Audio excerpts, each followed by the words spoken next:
Bismillahirrahmanirrahim. Assalamualaikum warahmatullahi wabarakatuh. Alhamdulillah wassalatu wassalamu ala Rasulillah wa ala alihi washabihi wa mawala la haula wala quwwata illa billah. Pemirsa channel terpilih MTA TV, puji syukur kehadirat Allah Subhanahu wa taala. Hari ini kita dapat kembali berjumpa dalam program spesial. Bulan September adalah bulan di mana bangsa Indonesia memiliki kisah tragis. Salah satunya di lokasi ini, Monumen Soco. Satu di antara sekian banyak monumen yang didirikan oleh pemerintah Republik Indonesia untuk memberikan pendidikan kepada seluruh bangsa Indonesia terkait dengan gerakan PKI, Partai Komunis Indonesia. Saya Ahmad Fauzan akan menghadirkan informasi terkait dengan keberadaan Monumen Soco ini yang berada di Magetan, Jawa Timur. Saya sudah janji untuk bertemu dengan salah seorang anggota dari TNI yang sudah purnawirawan, yang mengetahui terkait dengan keberadaan Museum Soco ini dan bagaimana kisah tragis yang terjadi di lokasi ini. Saya akan bertemu dengan Bapak Mayor Purnawirawan Waluyo. Kita akan mengetahui lebih lanjut terkait dengan keberadaan Monumen Soco ini. Ikuti kami. Assalamualaikum. Waalaikumsalam, Mas Ojan. Sehat, Pak Waluyo? Alhamdulillah, sehat. Alhamdulillah sehat selalu. Gimana dari Solo perjalanannya? Lancar? Lancar, terus bersemangat untuk bisa datang ke Magetan. Magetan ya. Nah, Alhamdulillah, selamat datang di Soco ini, Mas. siap. Ini Kecamatan Monumen Bendo, Soco. ya, Kecamatan Bendo, Kabupaten Magetan, Jawa Timur. Baik, kita Monggo. Oh iya, biar santai ya. Ngobrolnya biar duduk. alhamdulillah ya Allah. Baik, pemirsa dimanapun Anda berada, saat ini saya sudah bersama dengan salah seorang narasumber yang ada di samping saya. Beliau bernama Bapak Mayor Purnawirawan Waluyo. Beliau ini mengetahui kegiatan ataupun aktivitas ataupun juga apa ya istilahnya Ya, yang peristiwa yang terjadi di sini dengan membaca banyak literasi dan dikumpulkan karena beliau juga sempat bertugas di sini. Kalau riwayat dari kemiliteran ya, bisa diceritakan? boleh cerita? Silahkan. Begini ya. Saya jadi tentara masuk tahun 85. Itu di Malang. Ya. Singkat aja, penugasan langsung di Surabaya di batalion yang sekarang 500 Rider. Oh ya. Dari situ saya sekolah perwira 1,5 tahun di Bandung. Ya. Dari sana saya tamat langsung pindah ke Udayana yang sekarang batalionnya 900 Rider. Kurang lebih 20 tahun di batalion, saya pindah lagi ke Jawa Timur, kemudian di setapnya, di pusatnya, di Makodam Surabaya sana. Makodam Surabaya. Iya, di pusatnya itu 8 tahun. Ya. Baru 2012 awal saya bergeser ke Magetan. Oh begitu. Ya, Diposisikan di mana pada saat itu? Di Magetan saya 4 kali Daramil. Pertama langsung Daramil Poncol itu di ujung selatan, barat selatan dekat perbatasan Karanganyar. Kemudian geser ke Daramil Kota itu di wilayah Kota Magetan. Kota Magetannya. Ya, kemudian ke Plausan, 3 tahun di sana. Oh. Terakhir pas Corona kemarin saya Daramil Parang sampai pensiun. Sampai pensiun. Kemarin Tahun berapa pensiunnya? Desember 2022 kemarin udah diwisuda di Korem. Habis Selesai. ya. Dan mengenakan pakaian seperti ini Nah, PPAD. ini uniform PPAD. PPAD itu apa? Purnawirawan Angkatan Darat. Dan semua purnawirawan, Persatuan Purnawirawan Angkatan Darat memiliki Sama seperti ini. seragam seperti ini. Ya, ada 3 nanti Mas, ada yang Polri sendiri, ada veteran sendiri, PPAD, ada juga PPHL, PPAU nanti ada sendiri. Oh begitu. Baik, terkait dengan Monumen Soco ini, literasi apa yang Bapak baca sehingga mengetahui persis terkait dengan pergerakan ataupun dulu pernah ada Peristiwa di sini. Ya. Berarti langsung cerita kronologi ya, Mas. Kronologinya seperti Iya. Dibangunnya monumen ini karena ada peristiwa pembantian yang dilakukan oleh PKI, khususnya di Magetan. Secara umum memang se-Indonesia ada ya. Tapi yang Madiun kan memang sentralnya karena Muso itu tanggal 18 September tahun 48, pas harinya Sabtu Wage itu Muso mendeklarasikan yang namanya RSI, Republik Soviet Indonesia di Magetan. Oh, gitu. Setelah Muso mendeklarasikan RSI itulah serentak yang di seluruh wilayah itu pengambil alihan secara paksa tentang pemerintahan. Yang ya betul, makanya gerakan PKI secara politik kan membentuk Dewan Revolusi. Maka secara serentak mereka mengambil alih secara paksa tentang pemerintahan itu. Sehingga kepala desa yang tidak pro PKI diculik, dibunuh. Dan itu di mana-mana, termasuk di Soco sini. Kepala desanya yang berada di sini. Betul, ini kan desa namanya Soco, Desa Soco. Iya. Itu kepala desanya namanya Ahmad Saikun, itu pagi-pagi jam 3 didatangi, digedor oleh Pak Bayan, karena Pak Bayan ini sudah ditodong PKI. Pak Bayan bilang, Mbak Lurah ada tamu tentara dari Manggarai. Begitu oleh istrinya Mbak Lurah yang namanya Mbah Suminem ini dibuka, ternyata sudah banyak tentara PKI di situ. Geruduk masuk, Mbah Suminem ini diikat, digulung, ditikar, dan diancam. Inilah yang saya hidup yang cerita, karena selamat beliau. Kalau tidak ditembak, ternyata PKI menjarah situ, mas-masan diambili, harta kaya diambili, kemudian PKI pergi begitu saja membawa Mbah Lurah Ahmad Saikun. Pagi-pagi di desa sini geger karena lurahnya diculik. Tahu-tahu diketemukan di Nandang situ, di Parit sudah meninggal. Ya, kemudian setelah para pejabat ataupun pemerintah itu Pak Lurah, kemudian siapa saja yang dikumpulkan di sini untuk dikumpulkan? Ya, tadi salah satu contoh lurah aja ya, di mana-mana banyak. Kemudian kenapa sentral di sini juga dibuat monumen? Karena ada orang nomor 1 Magetan dibunuh di sini. Pak Bupati itu? Namanya Mangkunegaran Sutibyo. Itu Bupati Magetan. Magetan. Ya, nanti kita lihat di monumennya, namanya di belakang ya. Ya, itu di urut 3. Kronologi penangkapan bupati itu begini, Mas. Jadi tadi 18 September 48, hari Sabtu Wage itu ada rapat pleno Dewan Desa. Rapat itu dihadiri wakil dari masing-masing desa, termasuk PKI juga hadir di situ. Rapat alot sampai tengah malam. Ya. Rapat ini juga dihadiri pejabat, Pak Bupati Mangkunegaran Sutibyo hadir, kemudian Patih R. Sukardono hadir, Kepala Panitera waktu itu ya, R. Murti, kemudian Komandan KDM, dulu belum Kodim, KDM itu ya. KDM namanya. Ya, itu Mayor Wiono hadir, Komandan Depo Militer 5, kalau sekarang Secata. Itu Kapten Sobirin hadir di situ dan pejabat yang lain.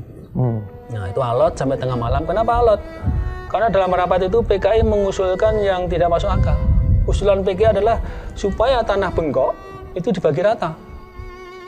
Lah usulan inilah ditentang oleh perwakilan masing-masing desa. Pak Bupati juga tidak ACC. Kenapa Pak Bupati nggak ACC? Karena masalah bengkok waktu itu sudah menjadi kewenangan pusat. Sehingga PKI sengaja mengolor-olor waktu. Kemudian peristiwa ini dikisahkan oleh yang namanya Suwarno. Siapa itu? Itu juru tulis kabupaten. Ya, waktu itu diwawancari tahun 89, umurnya 64 tahun. Berarti kelahiran 1925. Ya. Artinya orang umur 25 tahun, umur 25 kalau sampai 48 berarti umur 23 tahun melihat situasi sudah jernih lah. Ya. Dan diwawancari umur 64 tahun masih ingatannya Pak. Masih ingat. Diperkuat oleh yang namanya Soeharno. Soeharno-nya lah kepala bagian otonomi. Dua orang inilah saksi hidup yang bisa bercerita yang tertuang dalam buku yang berjudul Lubang-Lubang Kematian ini. Nah, itu buku yang menjadi literasi selama ini. Betul, ya. Baca. Buku saya baca, saya juga memang bertugas di sini harus memiliki referensi yang cukup terkait dengan itu ya, Pak. Tidak itu aja, ahli waris yang masih ada saya datangi. Oh gitu? Ya, satu persatu itu didatangi? Ya, yang masih ada lah. Ada juga jatuh ke cucunya, anak, cucu? Masih ada anaknya, itu saya datang, cari informasi, dicocokkan dengan yang di buku itu. Tentunya beda. Sejarah itu kan nggak usah plek kayak matematika. Iya, iya. Nah, lanjut tadi masalah penculikan Bupati CS. Hari Sabtunya sampai pagi, jam 3 pagi, Suwarno dengan Soeharno tadi itu diperintah Bupati ke Madiun. Mengantarkan surat yang maunya minta bantuan ke Madiun. Surat digulung, gantung sepeda dengan pakaian pramuka aja, naik sepeda meluncur ke Madiun. Mampir ke Camat Sukomoro yang namanya Sulistyo, tanya informasi. Di sana Pak Camat nggak tahu. Terus di sana disuruh ganti pakaian. Karena kalau masih pakaian pramuka aja pasti diculik PKI. Diculik. Ya. Perjalanan lanjut sampai di Madiun, Mas Pati dulu mampir ke Wedono. Tanya informasi juga tidak tahu. Begitu mau ke Madiun ternyata pohon-pohon di pinggir jalan di Mas Pati sudah banyak yang tumbang. Sengaja sama PKI ditumbangkan untuk menghambat bantuan. Sampai di perbatasan Madiun ketemulah Kapten Sobirin dengan Mayor Wiono yang ikut rapat tadi itu. Ternyata Pak Wiono dan tim ini malam-malam keluar dengan Kapten Sobirin. Kenapa? Melihat PKI sudah nggak terkendali, mau menyusun pasukan dan juga mau minta bantuan ke Madiun. Nah, sampai di perdebatan Madiun lah ketemu tadi dua orang tadi itu, Suwarno dengan Suwarno. Akhirnya diingatkan, sudah nggak usah ke Madiun, Madiun sudah dikuasai PKI. Kamu pulang saja, nanti saya yang laporan ke Pak Bupati. Gitu. Nah, itulah selamat nggak ikut diculik karena suruh pulang tadi. Disuruh pulang. Ya, dua orang ini. Nah, yang di Pendopo hari Minggunya PKI sengaja mengadakan pertandingan kesebelasan dari Nganjuk lawan kesebelasan Lawu. Itu hanya akal bodoh saja mendatangkan simpatisan supaya banyak. Ternyata benar, setelah sepak bola pendukung yang nonton sepak bola tadi nggak pulang, ngepung Pendopo. Dan terjadilah. Betul. Akhirnya hari Seninnya itu Pak Bupati CS tadi itu diikat tangannya dengan welat itu yang tali dari bambu. Oh ya. Diikat di belakang sini, digiring ke penjara. Rombongan Bupati CS itu. Itu hari Seninnya. Hari Minggunya. Hari Seninnya itu juga ada saksi yang namanya Sutati. Sutati anaknya Pak Suratatin. Pak Suratatin itu tokoh PNI juga ketangkap. Sutati ini waktu itu masih SMP kelas 1 lah, ya kira-kira umur 14 tahun. Itu dikasih temennya, kamu kalau mau nyari bapakmu pakai ini loh, sal merah. Tika itu tandanya kalau nggak kain merah kan jalur, diikat di tangan itu. Ya. Sehingga dipinjami itu, dipakai, dia masuk ke penjara, lolos. Disitulah bisa temu dengan bapaknya, ternyata bapaknya duduk atau satu ruangan dengan Pak Bupati. Nah di situ Pak Bupati pesan, Le, kowe balik omaneh metuwo, kamu ke ruang RR. Ruang RR itu semacam ruang arsip. Ya bahasa Belanda kan. Itu ruang itu bakar, obongan kabeh bahasa Jawa ini. Suruh bakar ruang itu. Karena itu arsip asli. Pak Bupati rupanya sudah merasa lah. Karena Pak Bupati sudah sebelumnya kan Kapolres sudah dibunuh, ada indikasi gitu. Oh iya. Karena Kapolres juga dijebak, nanti ada kisah yang lain lah. Sehingga yang namanya Sutati itu keluar lagi dari penjara membakar ruang arsip tadi itu. Gak tahu isinya apa, ya bakar gitu aja. Nah, itu udah sisi lain. Kemudian hari Senin sorenya rombongan Bupati ini dibawa ke Loji Goranggaring. Loji Goranggaring itu jaraknya dari Sosu? Dari kantor Pendopo ke Goranggaring kurang lebih ya sekitar 15 sampai 18 kilo. Wah, ya, nggak tahu, tidak disebutkan apakah naik apa atau jalan, nggak disebutkan. Yang jelas dibawa ke sana. Lah dari Loji inilah pindah ke sini dengan itu. Gerbong kereta yang Kertopati itu. Iya, itu sudah bentuknya sudah dibunuh semua, ditaruh di situ. Belum, dari tawanan itu kan dikumpulkan di Loji Goranggaring. Loji ini adalah pabrik gula.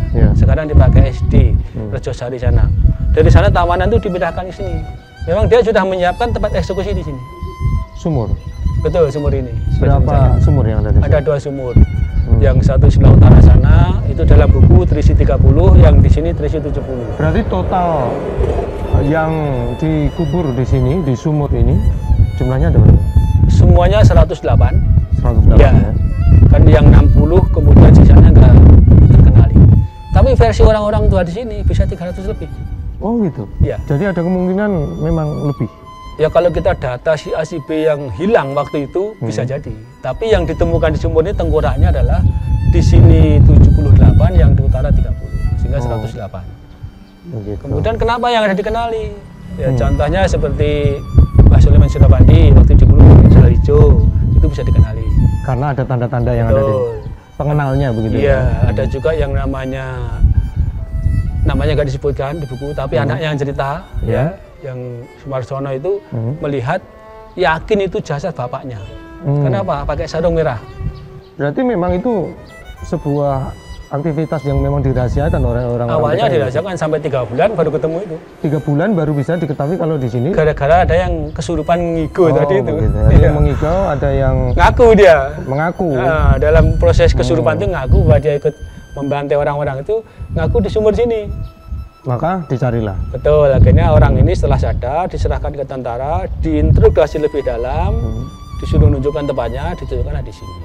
Berarti memang gerak cepat pemerintah pun juga di situ juga pasti berjalan begitu karena ya. waktu itu bupati diculik segala macam, pejabat habis kan tetap berupaya mencari. Ya. Tapi waktu itu tidak langsung bisa digali.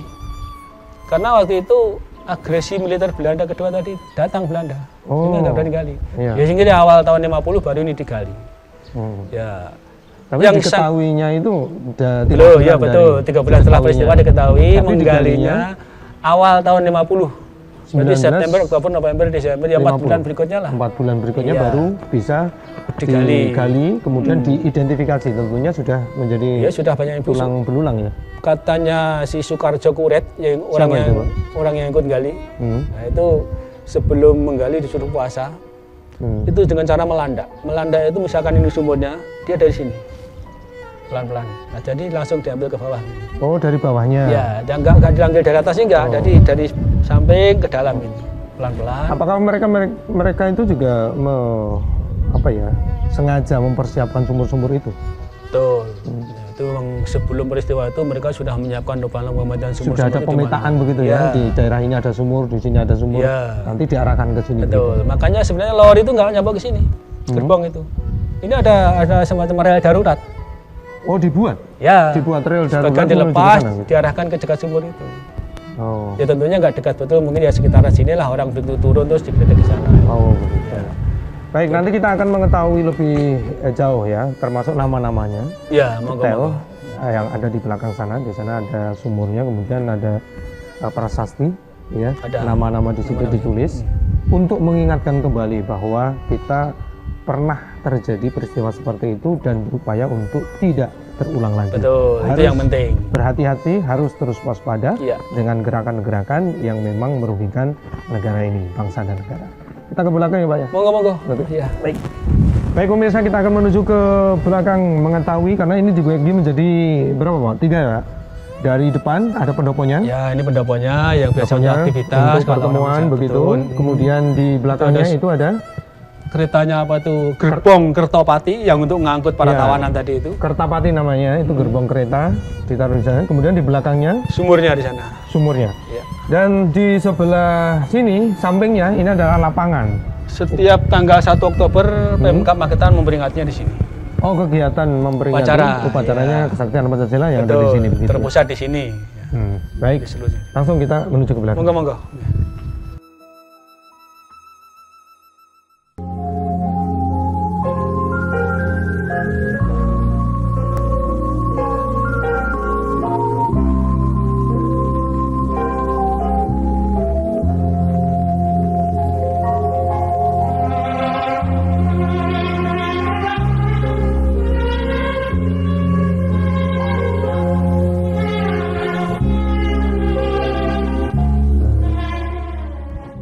Nah ini gerbongnya ini Mas. Saksi bisu yang untuk mengangkut para tawanan dari Loji Ngurang-Gareng terus dibawa ke sini. Budi aja ya, biar. Pemirsa dimanapun Anda berada, saat ini saya berada di depan gerbong Kertapati namanya. Ini adalah gerbong untuk mengangkut korban mati syahid keganasan PKI pada tahun 1948. Ternyata seluruhnya diletakkan di sini meskipun secara bertahap dikirim ke sini untuk dimasukkan ke 2 lubang sumur yang ada di sini. Gimana ceritanya lebih lengkapnya? Gerbong ini kan awalnya untuk ngangkut tebu. Lori namanya. Lori. Iya. Yang posisinya berada di awalnya produksi di pabrik gula Ngurang-Gareng. Nah, tawanan yang tadi Pak Bupati Jes tadi nggak langsung dibawa ke sini. Ya. Dibawa ke Loji namanya, yang sekarang dipakai sekolah SD itu, ditumpuk di situ dulu. Dikumpulkan di situ. Ya, ratusan orang berada di situ. Banyak, ya, santri-santri termasuk itu dikumpulkan di sana. Ulama juga ada. Ada. Mbah Kiai Haji Sulaiman Sudi Afandi dikumpulkan di situ juga. Iya, bersama-sama Pak Bupati Juli itu. Memang nggak di sini semuanya, pembunuhan itu banyak tempat. Di sana juga ada nanti masih dekatnya pabrik gula itu juga ada tempat pembantaian di situ. Ya. Nah dari sana dipindahkan sini memang tidak sekaligus. Itu masih posisi hidup? Atau masih hidup. Ya eksekusinya di sini. Kalau saya baca dari keterangannya Pak Suradi namanya, ya itu adalah staf kecamatan. Diculik sama-sama Pak Camat.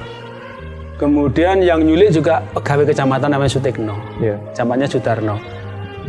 Disekap di rumahnya Pak Tarto, ya. Malam-malam, beliau sering dengar suara lori ini, getek. Ini ternyata? Iya, ngangkuti tawanan tadi itu. Jadi setiap malam sering. Nah, kenapa bisa cerita? Karena ini lolos. bertiga ini. Sukarti, Pak Camat Sudarno itu ada satu tentara yang ketangkap juga dari 520 dalam satu ruangan itu. Ayo kita melarikan diri. 3 ini diajak melarikan diri oleh tentara itu, lolos, lari ke arah Taman Harum sana, sampai di sana memisahkan diri. Nah, memang Pak Camat apes, Pak Camat Sudarno dari Taman Harum, Pak Sukarti CS ini ke barat, Pak Camat kembali ke utara, ya. Di desa Kinandang ternyata masih dikuasai oleh PKI, ketangkap lagi, dibunuh. Bukan di sini. Nah, kalau yang ini khususnya, ini memang untuk mengangkut para tawanan itu di sini, kemudian diturunkan, dihabisi di sini. Saya pernah wawancara dengan cucunya Mbah Soleman Sudafandi, ya, Gus Tom. Itu beliau menjelaskan dalam satu gerbong ini waktu ditangkap kan banyak orang gini Mas ya, ada yang menangis segala macam, ada perempuan juga. Itu Mbah Soleman tuh corot Jawa ini ngedem-demi, menenangkan. Ya, udah kita awalnya dewe itu tumbalin negara, kita ini tumbalnya negara. Sudah, jangan pada nangis, ayo kita pasrah kepada Allah, banyak-banyak sholawat, banyak-banyak dikir. Dalam gerbong ini ditenangkan gitu. Ada orang namanya Surono itu anak mantu, ikut di sini juga. Kan ini kan penuh orang. Mbah Yai di sana, Surono di ujung situ. Iya. Kemudian Surono mendengar, loh ini kok suara bapak saya. Akhirnya melangkai orang-orang, sungkem ke bapaknya. Ketemu sama bapak. Ketemu. Loh, kowe kene-kene le. Nggih, kula nggih ditangkap. Kamu kok di sini? Iya, saya juga ketangkap. Nah, kata mbahnya, ya sudah, enggak usah takut. Kamu belum bau tanah kuburannya. Oh gitu. Iya, ya satu gerbang yang selama di Surono itu tadi. Satu gerbang yang selama cuma satu? Iya, karena Surono ini juga kenal dengan jagalnya. Jagalnya ternyata teman SMP. Memang sudah ada pembagian tugas ya? Ya pasti ya mereka. Jadi ada yang mengirim, ada yang eksekusi di sini. Kemudian ada yang mengeksekusi di sini, begitu. Si Surono itu begitu mau dieksekusi kan dia paling terakhir. Rencana mau dieksekusi pertama nggak jadi, terus paling akhir. Kata PKI ya yang muda belakangan biar tahu cara membunuh orang. Sehingga mau dibunuh setelah Mbah Soleman Sudafandi, Surono ini mau dibunuh. Begitu mau dibunuh, kenal dengan jagalnya. Loh, katanya jagal, loh, kamu di sini no? Ya, saya ditangkap teman. Ya sudah, sini sekalian. Maksudnya mau dibunuh. Kata Surono, tunggu dulu, saya ini guru. Kalau partai mau menang nanti siapa yang ngajar anak-anakmu? Dengan diplomasi seperti itu, ternyata Algojonya lunak. Sudah, kamu sembunyi di sana. Disuruh sembunyi, selamat. Itulah yang juga cerita ke Gus Tom cerita ke saya. Nah, itu. Tapi kalau yang ini nggak dimuat di buku, nggak ada sini. Ini yang saya telusuri dari ahli warisnya. Langsung ditanya langsung pada ahli warisnya. Ceritanya seperti itu. Di buku nggak ada yang ini. Jadi memang cerita itu dari keluarganya. Ada yang dari buku, ada yang dari keluarganya. Ya. Dari anak maupun dari cucunya. Ya. Yang masih ada anaknya, yang nggak cucunya. Betul. Jadi memang tetap terjaga supaya kita mengetahui bagaimana keganasan PKI pada saat itu, kekejaman PKI pada saat itu. Nah, ini salah satu saksi bisu. Ini gerbong ini menjadi saksi bisu kekejaman PKI di tahun 48 yang mencoba untuk merongrong negara, kemudian dengan cara membunuh orang-orang yang tidak setuju dengan ideologi Partai Komunis Indonesia. Masih, kita akan bergeser ke sebelah. Yuk kita ke prasasti. Ke prasasti. Iya. Baik, kita ke sana.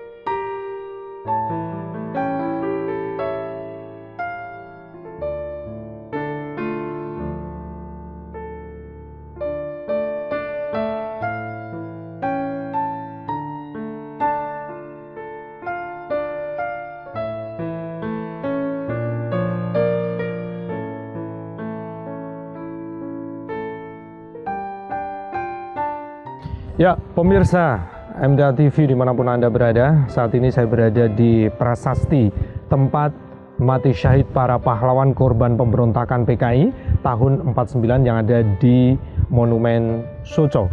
Dan tepat berada di samping kanan saya masih bersama dengan Mayor Purnawirawan Waluyo yang nanti akan menjelaskan ke 108 ya, 108 dari korban, baik itu yang diketahui maupun yang tidak diketahui. Karena ternyata ada dua sumur. Sumur pertama berada di sini ya, kemudian sumur yang kedua sekitar 1 kilometer ya ke arah sana ya, ke arah utara. Kemudian jasad ataupun tulang belulang yang ada di sini maupun yang ada di sana sudah dikumpulkan, kemudian di Taman Makam Madiun, kuburkan di Taman Makam Pahlawan yang ada di Madiun sana. Baik Pak Waluyo, bisa dijelaskan ini ke 108 orang, baik yang dikenal maupun yang tidak dikenal. Siapa saja mereka itu? Jadi begini Mas ya. Tadi udah kita jelaskan berangkai. Inilah nama-nama yang dikenali mulai dari bupati sampai ke perangkatnya termasuk kepala desa. Kalau kita lihat di sini Mas ya. Nomor 1 Suhud. Ini sebenarnya nama lengkapnya Muhammad Suhud. Ini dulu guru taman siswa. Ya, dari Takeran. Ini bapaknya Karis Suhud yang dulu zamannya Mbah Harto pernah menjabat ketua MPR DPR. Oh gitu. Ya. Memang di Takeran juga banyak yang diculik pada kiai, bahkan di PSM itu ada 13 ustadznya maupun kiainya dihabisi, termasuk pimpinan pondoknya. Pondok pesantren? Iya. Imam Mursyid Mutakim itu pimpinannya, masih muda itu Mas. Diculiknya itu karena guru Torekoh, beliau umur 27 tahun. Jadi tidak hanya perangkat desa, tidak hanya bupati, tapi juga ulama-ulama. Banyak ulama-ulama, betul. Kalau yang di Badak itu malah dominan ulama itu. Terus nomor 2 R. Murti, ini kepala panitera. Di buku disebutkan kepala panitera. Kalau sekarang seperti Kajari itu ya. Kajari. Ya. Nah ini nomor 3 ini Mas. Mangkunagaran Sudibyo. Inilah bupati kita yang diculik PKI, yang tadi juga sudah saya sebutkan kronologinya. Ini beliau lah Bupati Magetan. Ya. Kemudian bawahnya itu patihnya itu Raden Soekardono. Ya. Terus ada lagi nomor 6 Mas. Sobirin itu adalah Komandan Depo Militer 5. Kalau sekarang adalah Dan Secata. Inilah waktu itu ikut rapat yang saya sampaikan malam-malam keluar dengan Komandan KDM. Ya, Komandan KDM itu sekarang Komandan Kodim itu Mayor Wiono keluar menyusun pasukan karena melihat PKI sudah tidak terkendali. Dan beliau ini juga membebaskan Polres Magetan. Karena waktu itu tanggal 19 Polres itu dikuasai PKI. Ada juga polisi yang berkhianat namanya Misirin ya. Karena ini Mas. Nah, ini nomor 46 ini. Sumarno ini wakil Polres sekarang. Ini kapten makanya ini. Iya. Beliau dapat informasi dari Pak Sobirin bahwa indikasinya Kapolresnya ya, Raden Ismiati sudah dibunuh PKI. Maka beliau menyiapkan anggota Polres yang hanya 64 itu supaya mengeluarkan senjata siaga. Nah, itu sudah mulai pagi siaga. Tahu-tahu jam 8 malam itu ada yang namanya polisi Misirin itu nemui Pak Sumarno ini, nggak tahu apa yang dinegokan. Beliau berubah pikiran supaya senjata digodangkan. Padahal di Polres waktu itu ada sekitar 60 tahanan, para begal, rampok itu ada. Nah, setelah senjata digodangkan, rupanya Misirin tadi itu keluar mengajak orang-orang PKI merangsek ke dalam menyerbu Polres. Senjata diambil, dikuasai sama PKI, tahanan dikeluarkan. Gantian 64 anggota polisi tadi sebagian dimasukkan ke penjara. Ya. Nah itulah yang membebaskan ini, nomor 6 Kapten Sobirin itu. Dan termasuk mereka yang menjadi korban. Ya, setelah beliau dengar bahwa Polres dikuasai PKI, dia membawa anggotanya kan dari Depo 5, nyerbu ke Polres, membebaskan Polres. Sebagian sudah bisa ditawan orang-orang PKI. Gantian 19 malam, Depo 5 diserbu ribuan PKI. Nah, dari situlah beliau ketangkap. Dan termasuk yang dibawa ke penjara tadi itu, kemudian dibawa loji, terus dipindahkan ke sini. Berarti pembantaian ke sekian orang ini, 108 ini, memang di 2 lokasi ini, Pak? Betul, yang di sini ya. Berarti berada di sini 2 lokasi, tapi tidak sekaligus ya. Bertahap. Tidak langsung 108 orang masuk semua, enggak. Kan ada beberapa malam itu kan dia menyerangnya itu. Yeah. Terus nomor 7 ini Mas, Imam Hadi ini sebenarnya bukan Komandan Kodim ini. Oh. Kalau saya membaca kesaksiannya Bu Wiono, ya, Komandan Kodimnya Wiono, namanya Wiono, pangkatnya mayor. Nah itu yang diwawancari Bu Wiono dengan namanya Hanarto. Hanarto itu adiknya Pak Wiono itu. Dulu divisi 6 Intel, Hanartonya ini. Yeah. Waktu itu kata Bu Wiono, malam-malam Pak Wiono ini dijemput Dokar, dinaikkan Dokar, nggak tahu dibawa kemana, terus nggak ada kabarnya. Ternyata begitu Siliwangi sudah nyerbu ke Magetan, termasuk ke daerah Ngariboyo sana, beliau Pak Wiono itu ditemukan di Batoan. Nah, di Batoan itu ada Kapolres RMS Yati tadi itu, ada Pak Wiono ini, juga ada Kiai Hamzah, ada Kiai Nurun yang dari PSM Tangerang tadi itu dengan beberapa masyarakat di Batoannya. Akhirnya dapat informasi bahwa di sana juga ada jasadnya. Kenapa tahu itu bahwa jasadnya Pak Mayor Wiono Dandim? Itu Pak Umar Wiratikusuma bawa seorang dokter namanya Dr. Sumali. Pak Umar Wiratikusuma waktu masih mayor menjabat komandan Batalon dari Siliwangi. Pak Umar ini yang dulu pernah menjadi wakil presiden. Iya. Ya. Itu waktu itu masih mayor, memimpin Siliwangi, melewati Ngariboyo, menemukanlah jasad ini. Dr. Sumali diperintahkan mengidentifikasi. Begitu diidentifikasi, diketemukanlah cincin dan beberapa identitasnya. Inilah ditunjukkan ke Bu Wiono. Apa benar rupanya Pak Wiono? Oh iya, itu benar suami saya. Diketahui dari cincin yang dipakai. Betul. Nah, itulah makanya dalam buku disebutkan bahwa Komandan Kodim yang pertama adalah Mayor Wiono, ya karena kesaksiannya Bu Wiono sendiri dengan Hanarto yang adanya menjadi Intel. Oh begitu. Hanarto ini sempat ditangkap PKI, tapi karena dia orang Intel, tahu sandi-sandinya PKI, dan dia berteman atau memang kenal dengan tokoh PKI yang namanya Abu Karti itu, sama-sama mantan PETA, sehingga begitu dia di basisnya PKI, Hanarto ini dikira temannya Abu Karti. Anggota PKI yang lain nggak ngerti. Nggak tahu. Pada saat Abu Karti pergi, Hanarto ini berani bentak-bentak anggota PKI. Dikira atasannya gitu loh.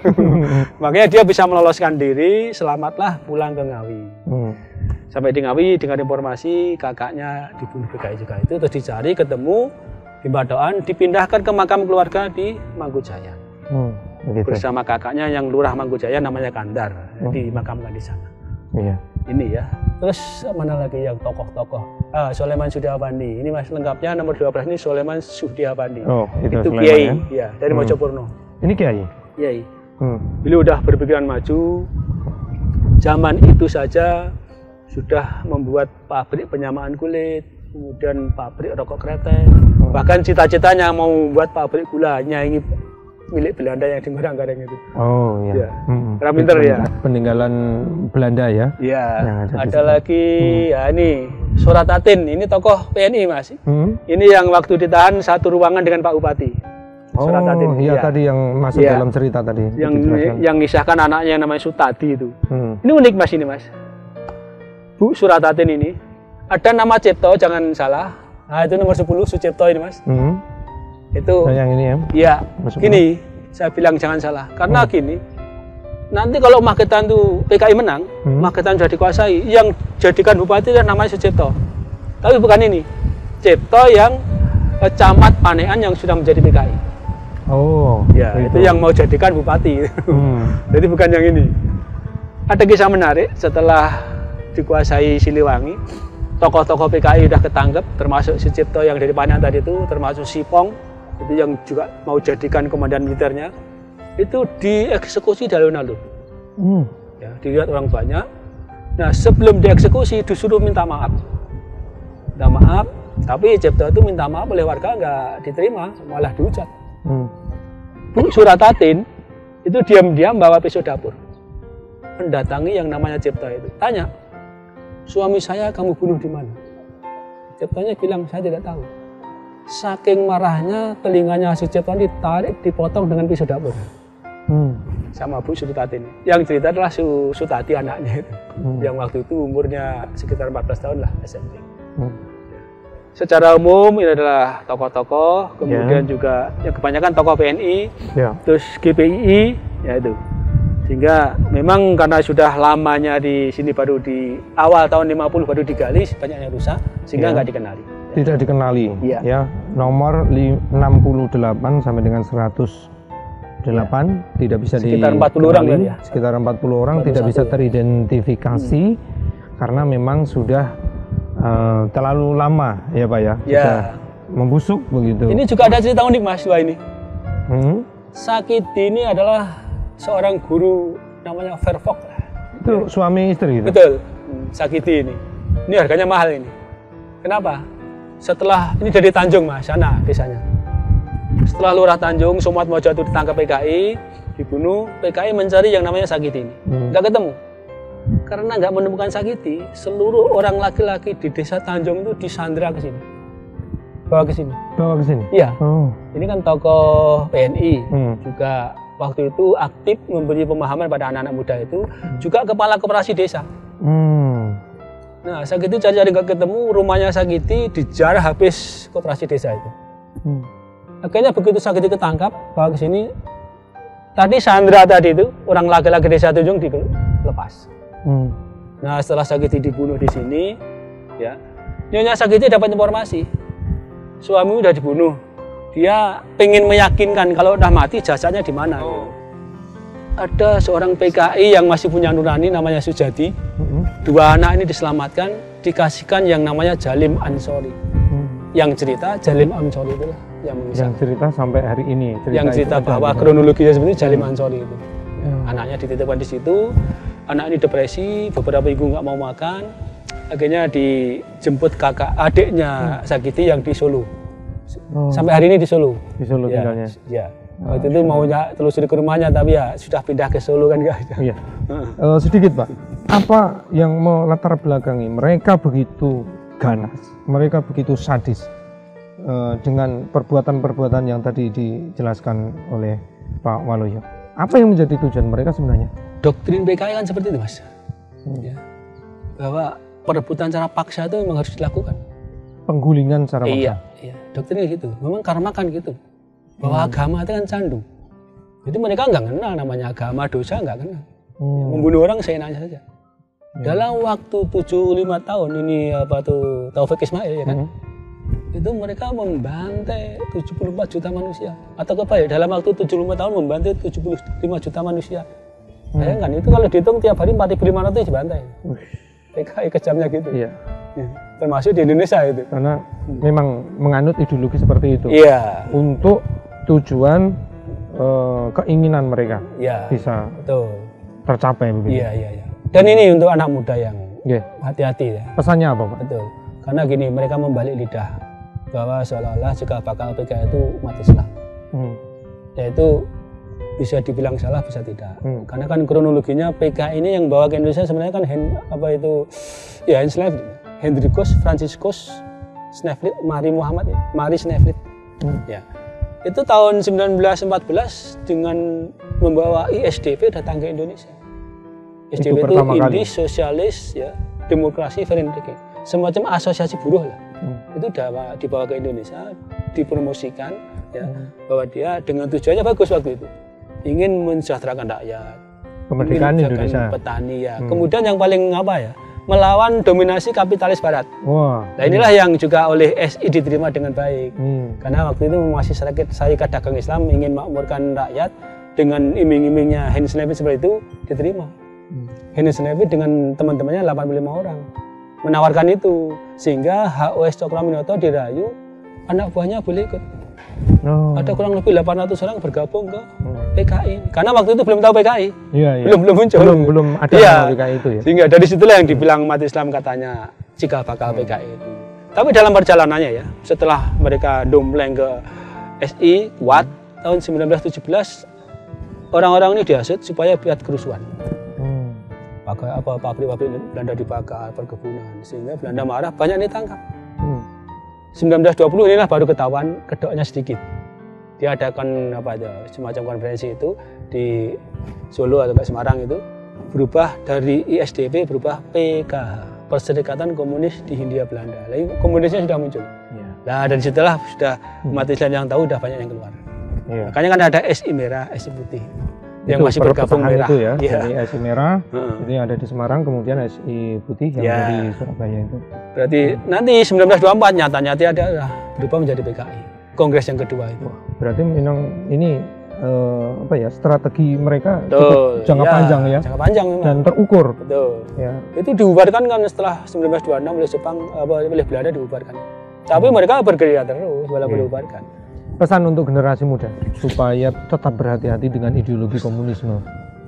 Jangan sampai diputar balik seakan-akan umat Islam yang dituduh untuk menjadi biang kerok dan segalanya ini. Itu penting itu. Gimana? Sangat terima kasih. Dengan anak-anak muda peduli kepada peristiwa 48 ini. Ya. Pesan saya anak-anak muda, hati-hati kalau membaca buku harus ada yang nuntut.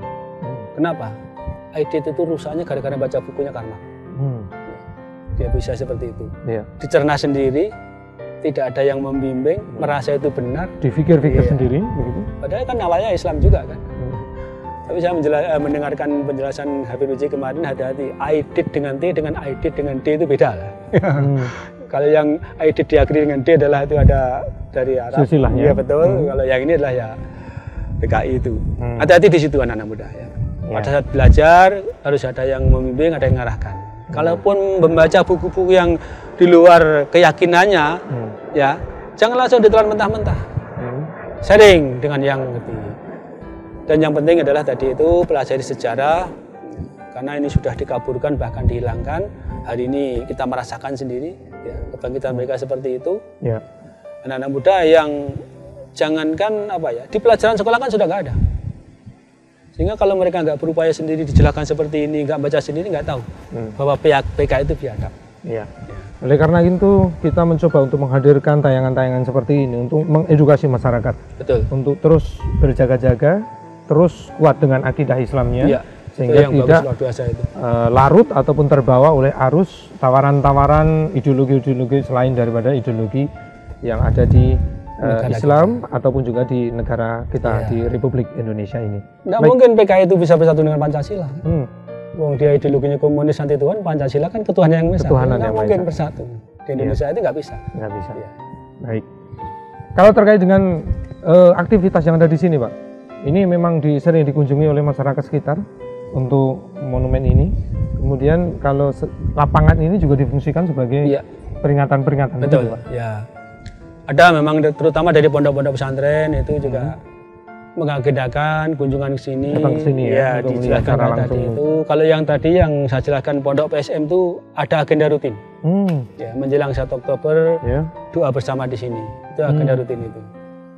Kemudian kalau yang pemerintah Kabupaten Magetan setiap tahun sekali peringatan 1 Oktober ya di sini. Upacara yang ada di sini? Iya, di sini. Terpusat di sini, khususnya 1 Oktober. Iya. Baik, terima kasih Pak Waluyo, Mayor Waluyo Purnawirawan. Semoga upaya kita untuk menjelaskan kepada masyarakat luas, terutama kepada para anak muda, paham betul atas kekejaman komunisme, paham betul atas kekejaman Partai Komunis Indonesia yang pernah ada di Indonesia, supaya tidak terulang kembali sejarah kelam di masa lalu. Itu yang penting. Jangan sampai terulang, yang penting. Baik, terima kasih atas informasinya. Selamat jalan, sehat selalu. Mudah-mudahan terus dibimbing oleh Allah Subhanahu Wa Taala untuk bisa menjelaskan kepada masyarakat luas atas kekejaman PKI yang ada di sekitaran Magetan dan sekitarnya. Baik. Selamat jalan sampai di Solo, mudah-mudahan selamat. Allah melindungi Mas Novan. Terima kasih. Assalamualaikum warahmatullahi wabarakatuh. Pemirsa dimanapun Anda berada, demikian tadi akhir dari spesial program edisi September di siang hari ini. Banyak sekali pelajaran yang bisa kita ambil dari kisah yang disampaikan oleh narasumber. Menjadi peringatan bagi kita semuanya untuk terus waspada atas keganasan Partai Komunis Indonesia. Harus tetap berhati-hati, harus tetap waspada. Bagaimanapun kondisinya, kita terus memegang teguh akidah Islam, kita terus memegang teguh apa yang menjadi landasan negara kesatuan Republik Indonesia. Terima kasih atas perhatian Anda. Saya Ahmad Fauzan undur diri langsung dari Monumen Suco, Magetan, Jawa Timur. Billahi taufiq wal hidayah. Wassalamualaikum warahmatullahi wabarakatuh.